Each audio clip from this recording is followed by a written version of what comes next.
Welcome to our channel. Today we how to improve your credit card rewards with Capital One, beginner guide step by step clearly. To improve your credit card rewards with Capital One, start by reviewing your current card offerings.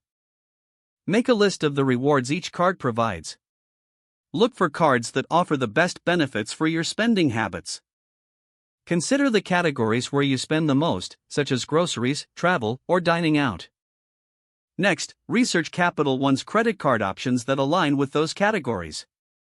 Sign up for a card that offers bonus rewards in your primary spending areas.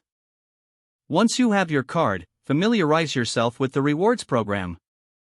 Check if there are sign-up bonuses and how to qualify for them. To maximize rewards, use your card for all eligible purchases. Pay your balance in full each month to avoid interest charges.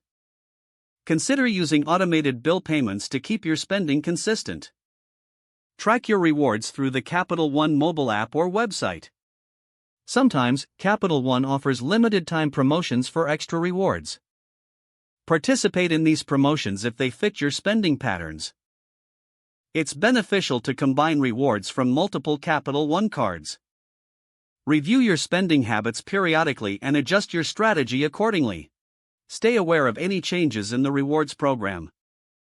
Finally, always pay attention to any fees associated with your card to ensure maximum value. If the page does not load, refresh the browser or try again in a private or incognito window.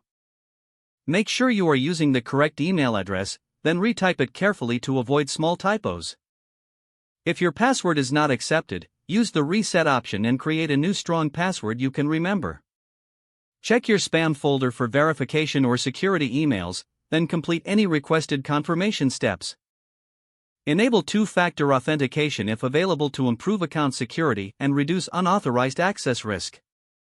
After signing in, review your profile details so your contact information and settings are accurate and current. If you see an error message, note it down and try again after restarting your device and internet connection. Log out when you finish, especially on shared devices, to keep your account and payment information secure. If the page does not load, refresh the browser or try again in a private or incognito window. Make sure you are using the correct email address, then retype it carefully to avoid small typos. Don't forget to like this video and subscribe to our channel for more step-by-step tech guides.